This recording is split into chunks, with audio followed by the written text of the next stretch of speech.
নমস্কার, শুভশ্রী লাইফস্টাইল চ্যানেলে আপনাদের সকলকে স্বাগত। তো আজকে আমি বানাচ্ছি ম্যাঙ্গো স্টাফড কুলফি, যেটা হচ্ছে আমের ভেতরে বানাবো হচ্ছে কুলফি। সেটার জন্য আমি কনডেন্স মিল্ক নিয়ে দিয়েছি, 1 কৌটো কনডেন্স মিল্ক ঢেলে দিলাম।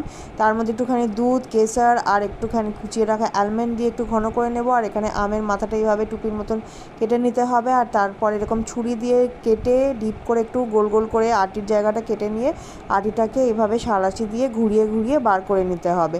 এটা একটু সময় লাগে, তো একটুখানি কষ্ট করে বার করে নিতে হবে। তারপরে যে মাঝখানটা ফাঁকা হয়ে গেল আমে, সেখানে আমি যে কনডেন্স মিল্কটাকে ঘন করেছিলাম সেটা দিয়ে দিলাম। দিয়ে এবারে টুপির মতন মাথাটাকে লাগিয়ে আমি ডিপ ফ্রিজে রেখে দিলাম। ডিপ ফ্রিজে 1 দিন মতন রেখেছিলাম। আর দেখুন পুরো মাঝখানে আইসক্রিম মানে কুলফি জমে গেছে। আর এভাবে যেভাবে আলু ছাড়ানো হয় সেরকমভাবে একটা পিলার দিয়ে আমের খোসাটাকে ছাড়িয়ে নিতে হবে। প্রচণ্ড ঠান্ডা ছিল, তো যাই হোক আমটাকে ছাড়িয়ে এভাবে পিস পিস করে হয়ে গেল ম্যাঙ্গো স্টাফড কুলফি রেডি।